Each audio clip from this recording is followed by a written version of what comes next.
Police লাঠিচার্জ করেছে। Police কলার ধরে বলেছে জুলাই চোদাস, জুলাই চোদাইতে আসছো, জুলাইয়ের কথা বলোস। নারী শিক্ষার্থীদের ফেলে পাঠানো হয়েছে। এমনকি আমাদের যে বড় ভাইরা আসছিল কথা বলতে, যে মধ্যস্থতা করতে, তাদেরকে লাঠিচার্জ করা হয়েছে। শিক্ষকদের সামনে শিক্ষকরা দাঁড়ায় দাঁড়ায় হাসছেন। আর এটা ওইটা না, কাপড় ধোয়ার একটাই সলিউশন, চাকা অনেক ওয়ান। আমরা মনে করি তারা এটা তাদের সাথে যোগ সাজস করে ইউনাইটেড গ্রুপ, আর এই পুলিশ টাকা খেয়ে এই কাজ করছে। আমাদের পুলিশ মারতে ছিল, আমাদের স্যার ম্যাডামরা তাকিয়ে তাকিয়ে দেখতেছিল।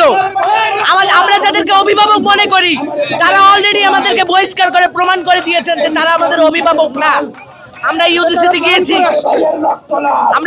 গিয়েছি, আমরা মন্ত্রণালয়ে গিয়েছি, আমরা উপদেষ্টাদের সাথে বসার চেষ্টা করেছি, কেউ আমাদের কথা শোনে নাই।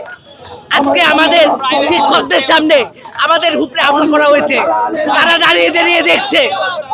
আমরা শুধু জিজ্ঞেস করেছিলাম আমাদেরকে কি কারণে বহিষ্কার করা হয়েছে, তারা একটা কারণ দেখাতে পারে নাই।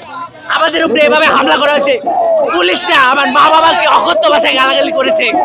আমার মা বাবার সম্মান রক্ষার জন্য আমি গুলি খেতেও রাজি, সেই মা বাবাকে আমার অকথ্য ভাষায় গালাগালি করেছে।